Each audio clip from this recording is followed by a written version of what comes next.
ఎదురుగుండా వచ్చినోడి మీద గెలవచ్చు, కానీ ఎన్నుపోటు పొడిచేవాడి మీద ఎవరు గెలుస్తారు? కాకపోతే వెన్నుపోటుదారుల పట్ల అప్రమత్తంగా ఉండాలి. ఇరాన్ మీద అమెరికా డేరుగా దాడి చేసింది, నీ అంతు తేలుస్తానని చెప్పి దాడి చేసింది. ఇజ్రాయెల్ నీ అంతు తేలుస్తానని చెప్పి దాడి చేసింది.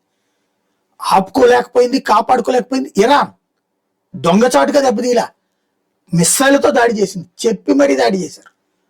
ఇప్పటికి కూడా లెబనాన్లో హెజ్బుల్లా మీద ఇజ్రాయెల్ చేస్తున్న దాంట్లో కూడా చెప్పి మరీ చేస్తున్నారు.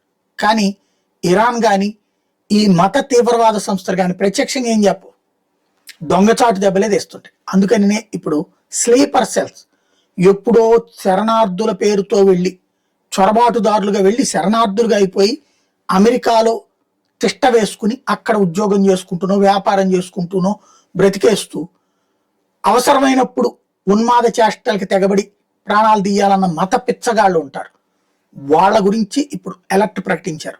ఏమైనా విధ్వంసం జరగచ్చు అన్నటువంటి ఇంటెలిజెన్స్ సమాచారంతో ఏం జరుగుతుందో చూడాలి.